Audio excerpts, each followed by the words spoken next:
Samantala sa iba pang mga balita, mahigpit na tinututukan ng Philippine National Police yung mga grupo ng tinatawag pong agitator sa 40th anniversary ng EDSA People Power 1. Fix Samantak sa detalye.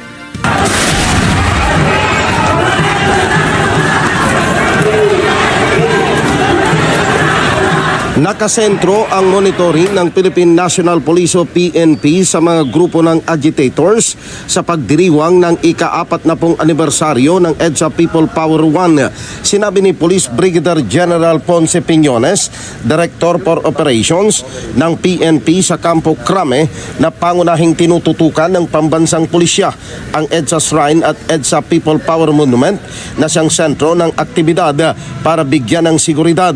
Ayon kay General Piñones, 3 grupo na nabigyan ng permit ng Quezon City Local Government na kinabibilangan ng Grupong Tindig Pilipinas, si Club at Trillion Peso March ang pinapayagan na makapagsagawa ng pagtitipon kaugnay ng 40th anniversary celebration ng EDSA People Power 1. Inaasahan ng PNP na hanggang 30,000 katao ang inaasahang dadalo sa ika-40 anibersaryo ng EDSA People Power 1. So, napakaliwanag po ng direktiba ng ating Chief PNP na sa pagpapatupad ng security and public safety coverage for the whole day na siguraduhin mapanatili ang katahimikan, kaayusan, na may daos ito ng maayos. Naglagay din tayo ng karagdagang personnel doon sa ating sa part ng Ayala Bridge and of course doon sa Minjola dahil iniiwasan natin yung mga nangyari noong mga nakaraan na kung saan may mga ibang grupo